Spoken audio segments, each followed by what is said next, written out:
Good evening, Matt Wordsworth with ABC News. Doctors at Queensland's leading children's hospital are allegedly turning a blind eye to parents administering unprescribed medicinal cannabis to their children.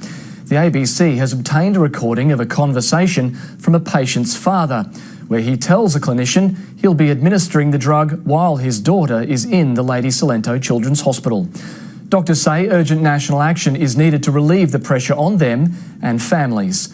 And a warning some may find this report by Leonie Mellor confronting.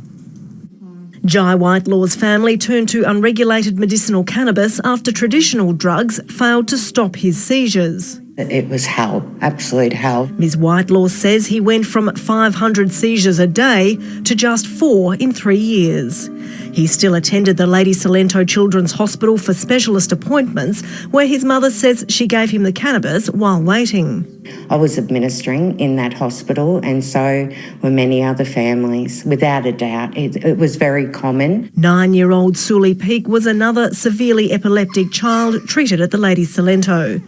Her father has given the ABC a recording made while Suli was undergoing a test. He says he obtained it under right to information. In it, Steve Peake asks a doctor if he can continue giving his daughter unprescribed cannabis in the hospital. My answer is, don't ask me. Radio? Because if I escalate, I'll run into all sorts of problems, and the answer will be no. I can tell you that already now. The doctor later says it's fine as long as Mr Peake gets the dosing right.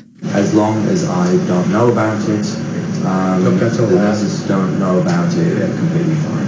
And that's our way of trying to get around the legal framework. Mr Peake says he met other doctors 2 days later. And I said, I'm not going to stop. I can't stop. And I won't stop giving it to her in the hospital. He says staff told him they could not condone nor approve, but would try to get Suli home soon. They put us in a room on our own, and we continued giving her the cannabis oil. They knew. And look, I'm grateful for that. The CEO of Epilepsy Action Australia was also at that meeting and backs Mr Peake's recollection. But 3 weeks later, Mr Peake says different staff had different ideas and threatened to call the police. Doctors say there's too much red tape and not enough research, and they're caught in the middle. Specialists are under a huge amount of pressure for the well-being of those patients, and they can be under a huge amount of emotional pressure from the patient's family. Clearly the answer is to have a process where there is a more streamlined national approach to the prescribing of cannabinoids. Suli Peake died late last year. Her father wants an inquest to investigate why he couldn't get a prescription for the type of cannabis Suli was using. Children's Health Queensland says it works with families to achieve the safest and best outcomes, but doesn't support the use of illegal cannabis. Leonie Mellor, ABC News. And Health Minister Stephen Miles declined to be interviewed, but tonight has issued a statement saying Queensland has the most progressive medicinal cannabis laws in the country.